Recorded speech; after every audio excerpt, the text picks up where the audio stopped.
welcome to this week's episode of Chasing the Whimsy. I'm your host, Ben. It's a bonus episode this week. In the past, Chasing the Whimsy, the live streams, there are opportunities that I have in which I'm able to find inspiring women that I want to introduce. I'm looking for the different people doing different things that are just doing amazing things. There was a time where I was thinking about Sophie. She's 4. Who's she going to look up to? She can't look up to me. I'm a mess. So it's always nice when I'm able to find inspiring people. Women are fantastic. We've had people in the past that I've turned you guys on to. Taylor Tomlinson, comedian, Alia, Ashley, Paul.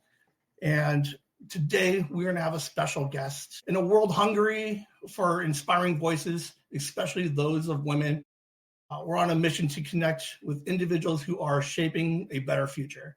I have the distinguished honor of welcoming an Asian American author, a powerful advocate ensuring that Asian stories are heard and girls and women are authentically represented in literature. Today, my guest is Veeda Bybee. Good morning. How are you doing? Oh, Ben, that is such a great introduction and so heartfelt. I love how parenting, it brings out the best of us, and makes us curious and wants us to seek out for better things. And I appreciate that introduction. Thank you so much. I'm glad to be here. It's weird because 2025 now, I'm a 40-year-old male, and like the reality is like everything is just handed to me. But I look now that like you said, I'm a parent, and I look at my son and I look at my daughter, and I'm like, who are the people they look up to? And I look at the current climate, and I'm like, I don't know who they look up to. So it's awesome when I have the opportunity to find new people that are just amazing, and just to introduce you to them, so that way hopefully your story kind of sparks something that they can get to do amazing things. You have a new book that recently came out, a few of my favorite things. It's a recipe book inspired by family-friendly musicals. But I think before we get to there, I need to know who you are. You were a journalist, yes? Mm-hmm. Yes. And you graduated from originally Brigham Young University. Correct. Perfect. What got you into journalism? Well, at the time, I have always loved reading and writing. I just didn't ever picture myself ever becoming an author, because I felt like that profession was even more mysterious than even like an actor or a rock star, because at least you see those people on TV. Right. But back then, an author was just someone that wrote books that they were just so incredible. And I never pictured myself doing that. However, I do love writing. And I do have a creative side. So I think journalism inadvertently was just like the stepping stone to get there, because I primarily work now as a children's book author, and I consider it one of my life's callings. It's taken me a little bit to find that, but I'm grateful for all the paths that we are interested in that lead us up to, what sometimes what we feel like we're called to do. I love writing for kids. I love having those stories that I get to work on be for them, and hopefully shine a light on people they didn't know, or things that they can do too. Because I think I needed that when I was growing up, and I just love that I can do this now too. Fantastic. Yes, you do write children's books. We have. This is the audio version, but we got Lily and the Great Earthquake. Takes place in, was that 1912? 6, San Francisco. Yeah, you got it almost. And I didn't get a chance to read because I got the other one too. Hold on. Yeah. I think it's fantastic that my favorite thing about what your theme is real female women, girls. These two books, we got Lily in the Great Earthquake, and then we got Lee on Angel Island. 10 and 12-year-old girls doing amazing things. Yeah. It's fantastic. Where do you find the inspiration to write about these two, for example, these two stories? Well, those are some of my first works I've done, and I'm so proud of them. I love that you researched and got them out. So Lily, they're both historical fiction, so they're not based on a real character. But when I was doing my research, and I'm so grateful for my journalism background, I was able to, know how to pull from that. They actually, they were kids who survived and who did incredible things. So Lily, there was a girl named Lily who did have to cross San Francisco to get to Oakland in safety with her brother. So I wasn't a historical fiction about her story per se, but she was an actual girl. And so in the book there is something called like back matter and notes, and I share that with the kids too, as in like the story's not about Lily, but there was another girl, and I used her name, and I used a lot of her example. So it's kind of neat to see like those historical figures.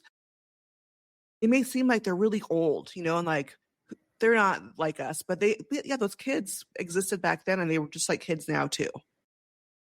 In the Great Quake, like the idea that the largest earthquake in California hits, what do you do as a 10-year-old? And like, I think I'm like, oh, I'm a mess. I believe it's she's with her brother, and they get separated from the rest of the family, and it's this journey to get to the safe place and hopefully reconnect with the family. And it's just like one of these things where me at 10 years old, I'm a mess. It's done. It's over. But the idea that my daughter's like, even today, she's 4 years old. She will map out everything that we did. Like we went to the park yesterday, and she's like, here's what we're going to do. We're going to go to the park. We're going to go to the craft fair. We're going to do the slides. We're going to do the train. Like she kept me on track. I'm like, I don't know what to do. So it's interesting to see these type of stories, because I think they're important. It's because I don't think I didn't read a lot growing up, but I like the idea of kids doing great things, because it's the idea that even at 4 years old, or my nephew's like, if you want to do something big, just do it. Like, because people have done like there are no limitations. Like if you can get out of this earthquake, you can do whatever you really could do whatever you want. So I love it. Do most of the stories that you write typically focus on an Asian or an Asian American character? They do. It's part of the thing I appreciate about being who we are. Like we can take our experiences and the things that matter to us, and we can share them. So they're very specific, like it's about, it's not about me per se, but I have a strong tie to being Asian American, but those experiences I think are universal. So it doesn't matter if like a kid who is an Asian is reading this, they can see themselves in those books. And I think it's important to have characters that are mirrors. And so that if there is an Asian kid too, an Asian American kid, they can see, oh, there's a story. Like I can be a main character in a story, and I could do incredible, brave, hard things. And I think 10-year-olds are pretty scrappy, like especially if they're in the city. I grew up in the military, so I lived a lot of different places, but I spent a lot of time, I was born in Oakland, California, so I have a lot of tie to the Bay Area. And when I was in 6th grade, we were living in San Francisco at the time, and then all the public transportation, it stops. Like you have elementary buses and stuff, but in 6th grade, you just take the public transportation. I remember taking like the city muni bus to middle school and getting lost in my first day, but finding my way. And I wasn't that much, older than that. And so it was very scary, but like, okay, I did it, like, so nowadays I feel like I'd be terrified to have my kid go on public transportation like that, but I think like they could do it, like, but it's because I agree. We on the podcast, I've had my sisters on, and we talk about like the summer or spring break. Mm-hmm. I got one a year younger and one 4 years younger, 5 years But during spring break, mom's at work, and we would literally just take some change, jump on a bus, and go to the mall. And we would just run around. And the idea that my 14-year-old goes to the mall by himself, I'm like, I don't know. We got this tracker on. He's checking every 20 minutes. It is scary out there now as a parent.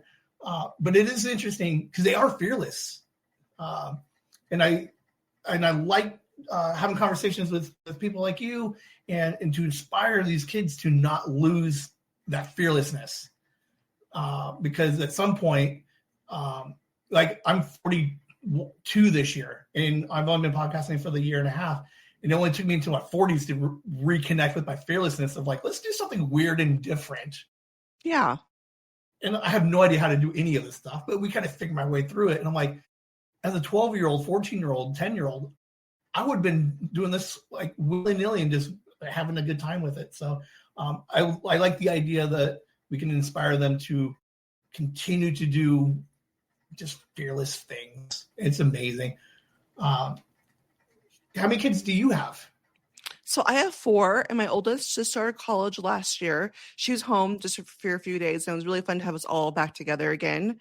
I really like your example of just showing your kids the fact that you're doing something fearless too by starting a podcast and doing things even, and 40 is so young still. Like, and I love that about life. There's never an age where we're too old to do things. I mean, of course, like some physical things, our bodies do get older. I can't do some of those things, but I think it's like that those are kind of things that are really important to show your kids. Like, I can start this, I can try this out, and I can learn from it. And I think I try to do that too. Like, okay, I'm not gonna stop learning, and I'm gonna keep shooting for things that I don't really know how to figure things out, but you do along the way. Failure is also a really great learning tool as well. Like, I think I fail a lot in my life. Yeah, it's I'm loving this whole this reinvention of Ben, and this particular journey for me is fantastic because I get to bring my kids with me. So I do the podcast with my son. Sophia's jumping on a little bit. She talked with us for a couple minutes yesterday, but then it's like my grandma comes in. It's like this talking out loud and about things, like you get these realizations that happen. I'm like, my grandmother is 80. She was a whole other person for 40 years. And I'm like, I didn't even know that. So like this idea that I get to go on this adventure and this journey and discover all these great things that these people that I've known my entire life have done. Because I think like when you have kids, it's no longer about that. It's all about them and trying to help them. So it's like this idea of like, what did my grandmother and my mom do before me? Like, what were the things that, like, who were they? And it's great to have all this documented for them and just have these really fun conversations with them. Are your kids authors or artistic, or are they big into creativity? I think they each have creativity towards them. Like, some of them really like music and art. I don't know if they, and this is the thing too, like, I've gone through my periods of self-confidence and where I felt like I wanted to major in art when I was an artist all my life. And that was like my identity. And I go to college, and my first year I get so psyched out because everybody is so talented. Right. And I decide like, I'm not going to do it. And and sometimes I feel like, oh man, what if I'm really sad I gave that up. But then I think, we are all on our own paths. And so for instance, some of my kids are going through like, oh, I'm not a good artist too, kind of thing. And part of me wants to be like, no, you are. Who told you that? Why are you thinking that? But I realize they have to work through that, and whatever, like, I just want to put that trust in them that they can figure that out for themselves too.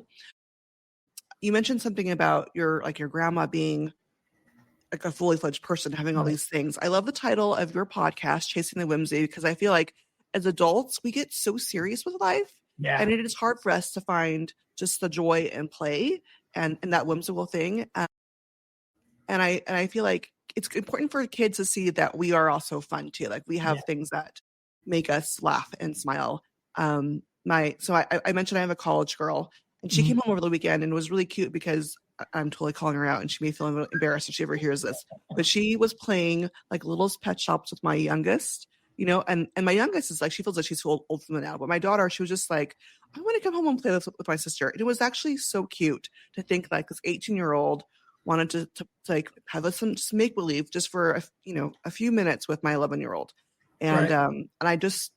I think it's good for us not to give that up, and just to also have just the opportunity just to play and just for fun. Right. I definitely hope to inspire. Like, it started off with me and my son just trying to figure out. He asked me a bunch of questions about me, and I was like, "This is interesting." We listened to podcasts together.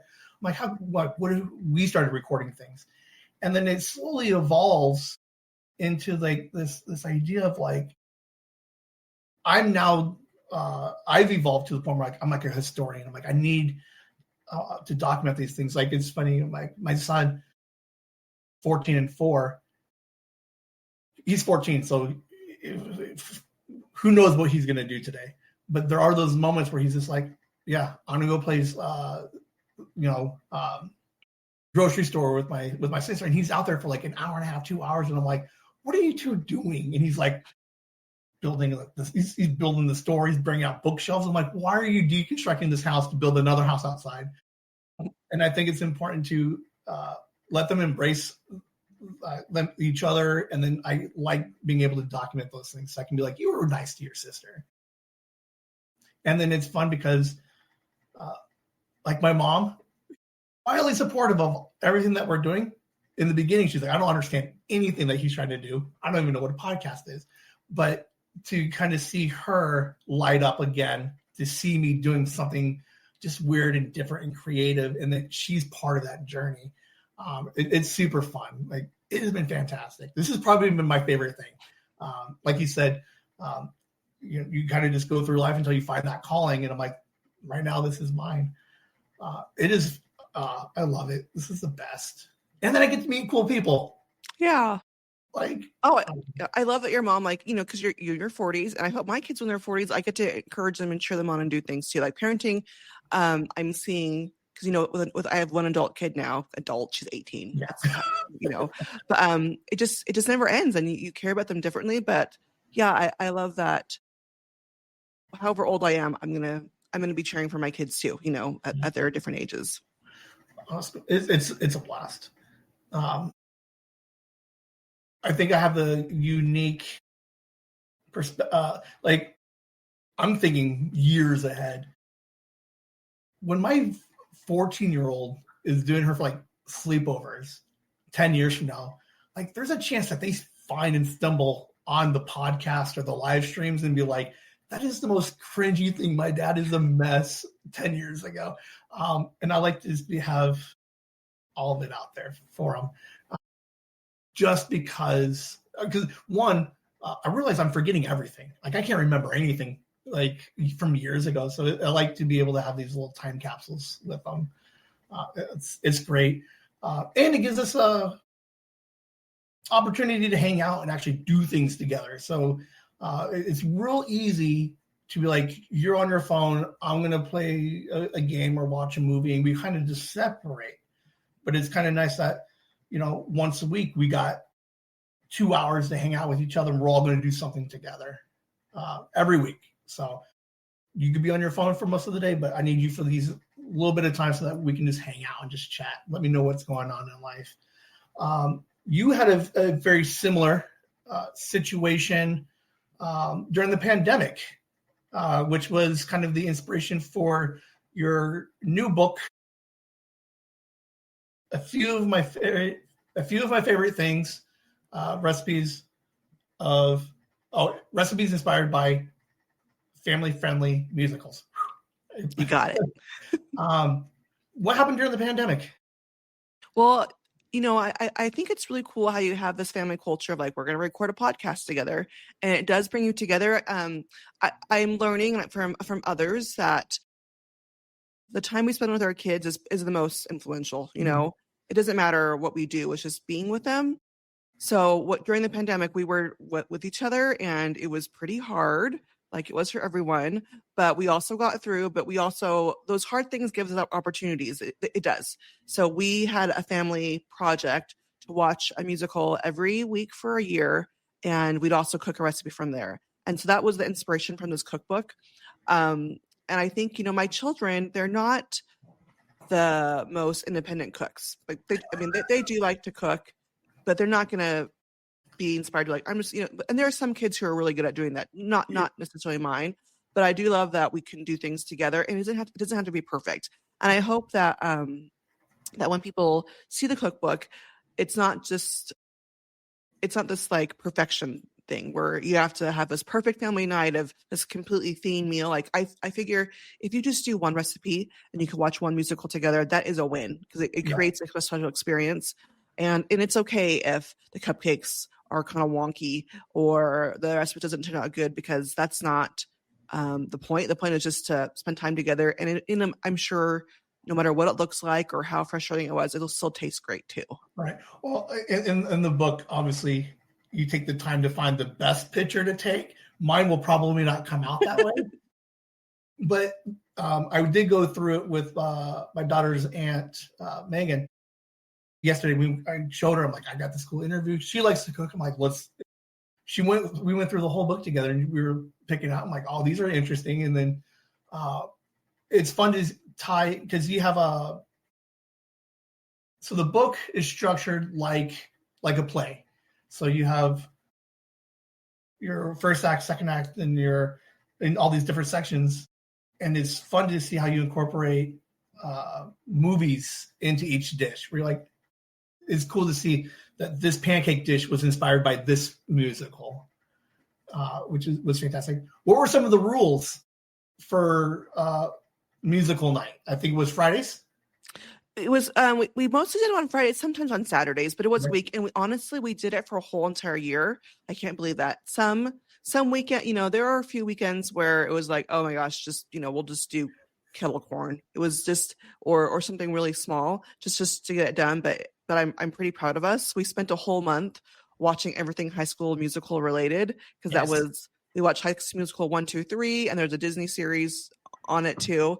And I actually really had a lot of fun doing that with the kids, because I've had high schoolers, and and they could really relate to that. So for something to be considered a musical, I did make up my own rule, because I couldn't find like a rule, like what is a musical. So as long as it had 2 songs and like at least 1 dance number, we would consider it a musical. Right, perfect. But because of the pandemic, you guys were in this situation where you wanted to make you focused on family friendly. And what was it that you can watch from home? So so that's why in the book we might not find any of our Wickeds or some of our other currently on Broadway or Cats. How come we couldn't find? Oh, there's Cats, but we actually did watch Cats, but I didn't put it in the book because it was kind of right. It was okay. A lot of Disney. You do got some Hamilton in there. All right, so I did go deep dive a little bit. Okay. You fell out of love with the theater in high school. No? Okay. You were stage production, and then you went on stage, and you did your first performance in what? So I loved musicals growing up. I honestly did. Annie, my mom loved Annie. We watched a lot.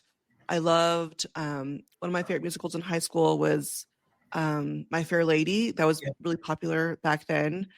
And I played music. So I played the alto sax when I was a marching band kid.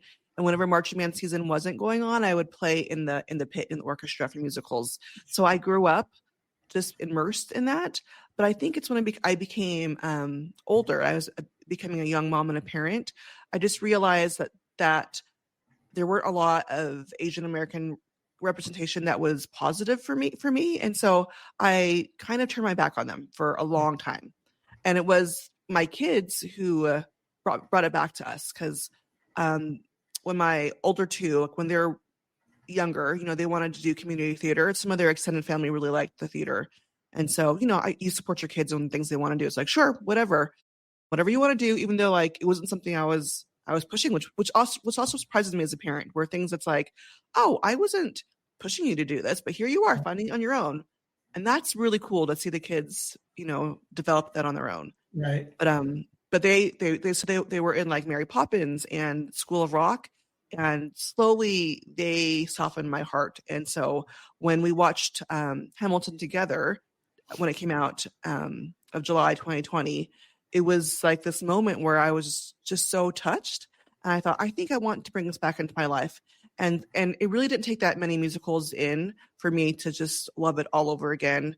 Right. And then it's really fun too, because a lot of my kids, they haven't experienced some of these shows because we didn't watch them. So like we were watching them all together. Like we all saw Fiddler on the Roof all together for the first time. And that was really neat to have that experience, to like listen to the music for the very first time. Like we've heard bits and pieces here and there, but to like have that immersive experience, like that was such a good bonding time for us. And it's nice that you get to do it as a family, because they're never going to find Fiddler on the Roof by themselves. Like they're going to, well, hopefully they do, but they kind of get stuck in this, like, I like something new. I like something with people I know. I don't want to see something old timey, gritty, grainy. So it is kind of cool that as you reconnect your love of the theater, that you can kind of like together experience classics. What was the first musical that got you into the idea that I love musicals? I love this idea of this performance. So the first musical, like for me, like growing up, or just for this project? Growing up and for the project. Oh, okay. Hamilton was the project, right? Yeah, growing up. Yeah, well, it was Annie. I had just had this memory of my mom. I don't know why, but she really thought I should audition for the role of Annie, which is so funny because I don't really sing, I don't have a memory of me actually auditioning, but because of she had this idea, and I'm like the first kid, so I'm very obedient, and I would do whatever my mom asked me to do. So I just watched a lot of Annie, and so that's like one of my first musicals because it reminds me of my mom. Also, it's about a scrappy orphan girl, and I grew up very, very shy. So any character that was not like me, I thought was really neat. So Annie was just so spunky, and she just could do things that I felt like me as a really shy kid couldn't do. So I really looked up to that character of Annie, who could, find her parents and just also have this fantastic experience of living in a mansion and, just finding her, like her tomorrow. And I love that. So I mentioned it was Hamilton was the one that I'm like, okay, I think we can do this. So the very first musical we picked was The Sound of Music, and that was so incredible to see that again. I've seen that one before. I am not sure if my kids have, or if they have, they remembered it really well. But remembering that music again was just, it was really special. And so the book title is A Few of My Favorite Things. So it's a play on The Sound of Music. That's one of the titles of the song. But it's also a play on. They're my favorite recipes, too. Yeah. It took me 2 days to put that together. It's okay. It's okay. No problem. I'm like, this sounds familiar. I'm like, duh. Yeah. My mom loves My Fair Lady, Sound of Music, like television kids back in the years ago.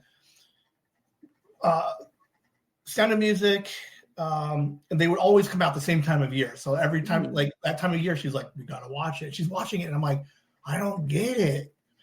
And only in high school, after watching Moulin Rouge, did I fully understand the power of the theater. I was like, "This is fantastic." And from there, I fell in love with all of it. I love musicals, and I love all of it. And it's fun to be able to help the kids be like, you think you don't like it, but trust me, you will like it. It is fantastic that you guys were able to take the pandemic and find something positive and that you guys could do together. Did the kids help make any of the recipes, or any of the recipes in this book specifically created or inspired by your kid? Definitely. They pretty much all have inspiration for things. Yeah. Like the very first recipe is a Baroque French toast, and it's like French toast sticks. And my kids love breakfast. Yeah. Like we cannot find a common consensus sometime for like pizza or burgers, even because someone's going through I don't like burger phase, or it's just kind of annoying, or even like Asian food, so it's too spicy for some, but everyone loves breakfast. So breakfast for dinner, breakfast anytime, it's very popular at our house. Uh, That one's like definitely inspired by them. you have a good morning puffy oven pancake. I didn't know you Yeah. can make pancakes in the oven. Oh, Ben, this is one of the best recipes because yeah, it's like a Dutch oven Yeah, pancake, and it puffs up really high, and then it will deflate. But um it's in a pan, so it's not like a flapjack kind of pancake, but right. it is so good. You zip it in a blender. It's done in 20 minutes, and it's one of our favorites. I'm like, Thank you I'm for like, seeing that one. I know. I'm like, as I was Yeah. looking through, I'm like, uh, obviously you have kids because there are definitely a couple of versions of French fries. I'm like, these are all kids. Like, this is all my kids want to eat. So I'm like, I'm glad that you got some of those in there. Uh, Megan did mention the brown butter cereal. Oh, the Rice Krispie treats, yeah. Yeah, she was like, she saw it, she read it, she's like 100%. She's like, this is legit. She's like, the brown butter is amazing. She's like, it changes your world. And she just Yeah. like, she took a second. And she's like, little tip to the hat. And she's like, all right. She's like, this book is legit. So it is interesting. Have you thought about doing like a follow up, a different type of recipes? Because as they get older, in theory, they'll start looking at more mature-ish content, musicals that not so family friendly. Have you thought about doing movies or expanding into a different, like a second book? No, that's a great question. I don't know. I'll never say no to things. Right now, though, like it is so much work, and I it felt like a fever dream. Like that's at one time it was maybe like was it last summer? And my timeline's all blurred now too. But I was at one point like taking pictures because I took all the photos for the book too. Mhm. So I'm like taking 5 photos a day or just recipe testing, and it's I I think I think people who do food for a living, like I'm amazed by them. I started out having a food blog, so I really have like this is it's not by chance, that I'm doing this. I do have some experience, but I think it is just so much work. I don't know if I could do this right away. I want to tell fun girl stories. Somehow that's easier. Yeah. Um, it uh, it is fantastic that we were able to connect. There's a weird power of food. We're 104 episodes into the podcast, and I went back for episode 100, and the amount of food talk that we have in 100 episodes just blows my mind. Some of my mom's favorite episodes were episodes where we're just reconnecting, looking backwards at some of our favorite dishes and stuff. So I love the idea that, like, of all the people to reach out, I'm like, she likes food. I like food. I'm like, oh my God, it all works. Like, it's so fun. Like, food's so powerful. I love it. It really is. It's an opportunity to just like you're sharing something with someone, especially if you're making it, like you're sharing a piece of you. And I can't, and I love to cook, and I love having people come over. There's no way I can invite everybody ever, over. But it's really neat to have this recipe book where I feel like I'm sharing a little bit of myself with others, but they too, in turn, I hope can internalize this recipe and they can make it their own as well. And Mhm. even though like they're getting it from this cookbook, like the fried wonton moons, that's a recipe that is really special to me for my family, but I hope someone else will make it and it'll become special for their family too. And I think food does that. It just connects us. Like we're just this big link of the first time we had a chocolate chip cookie, or it's just a shared experience. And yeah, I love that you love food too. It's one of those things that if you have a commonality of people who appreciate food, like okay, I can hang with that. It's it's it's a great thing to share with others and to just have a time to bond over too. It's almost the family dinner is almost a forgotten like tradition, and the idea that we can make these recipes and you guys can create these moments and kind of like redesign the family dinner thing is awesome, because we've definitely moved away from, we're all going to sit together at the same time. We're going to turn the TV off and we're going to talk about your day. No one does that anymore. But it is fun, because I remember growing up, my dad's side, they were Filipino, and some of my, like, every memory I have of them has to do with either a potluck at church or the dinner after church. And it's like, because they brought everybody over and there's this food, like my whole family loved, they love to eat. And I'm like, oh, I'll get it. I'm like, good food, good memories, good times. So it's always fun to, because even my mom's, we used to do dinner every Sunday. Mm-hmm. And it was just like, it was cool to know that once a week we have that place, that time where we can all just check in on each other, see how everybody's doing. And that's fantastic. Just to be able to live your own life, but for an hour, we're all checking and sing out and say hi. But the pandemic, unfortunately, the opposite of you, kind of broke up the families, because everybody we're in so many different households. So we kind of lost it for a second, but we're slowly bringing it. Yeah, and it's never too late to come back and do those traditions and things, and it doesn't have to, because we would get together for family dinners too. Like, I have family here in Las Vegas, and now my sister-in-law, her kids are older, like they are adult children, so we don't have the scheduled time, and I think it's okay, and I think it's good just to be fluid, and we have done that for a couple of years, and now it's a little different, and that's all right, But so we try to do family dinners at our house quite a few nights of the week, but I also know it's not going to be this like 3-course meal all the time, but it's just like we sit down together, and I notice sometimes you can spend so long making a meal and then everyone's done in 20 minutes. And sometimes it's like, oh man, I spent hours making this and we're all done, but that's okay, because that 20 minutes together, everybody has to eat. Having that chance to get together, and like you mentioned, we just connect and touch base for 20 minutes, and then that's really good. In our house, we do something called high and low, where everyone goes around the table and say, okay, what's your high of the day? What's your low? Or you can say 2 highs, but you can't have 2 lows, because like you want to look for at least one good thing, and that this, it's very simple, but it just helps us share a part of our day that happened to us. Right. That's fantastic. That's awesome. What are in this book? Where can we find this book first? Yeah, it's sold anywhere books are sold, so you can get it online at like Barnes & Noble, Amazon. That's probably the best place. Give me 3 dishes that you recommend that everybody look at and try. Oh, I love that question. Yeah. Well, I was just thinking about, the fried wonton moons, and this, it may feel more challenging, but it's pretty simple. You're just making like fried wontons, just dumplings. And I even simplify it, because I make it the way my mom did it, which is kind of like, because wontons you kind of have to like fold different ways. You're just making them to a triangle here.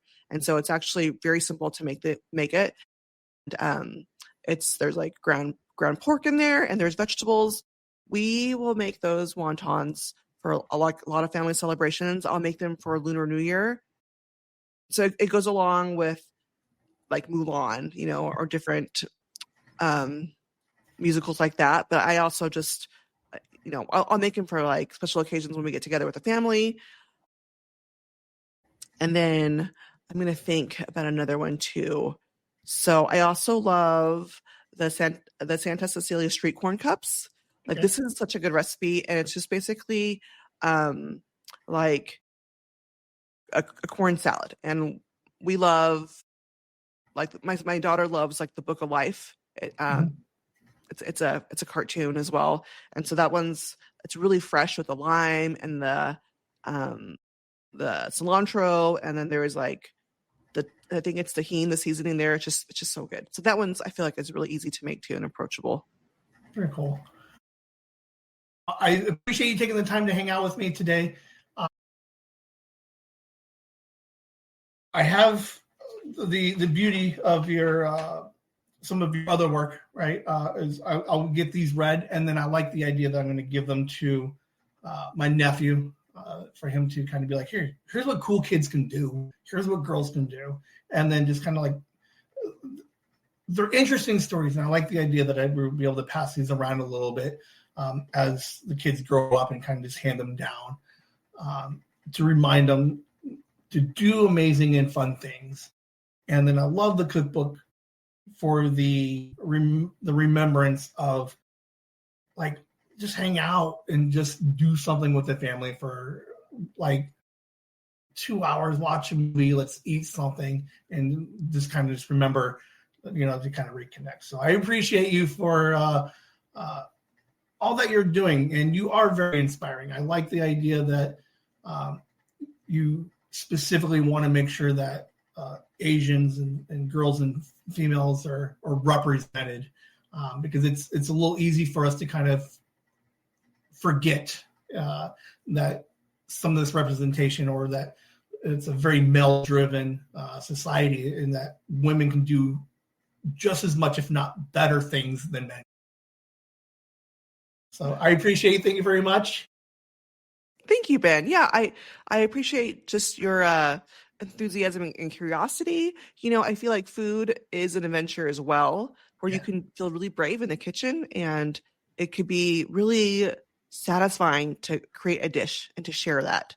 And like that in of itself is bravery, Yeah.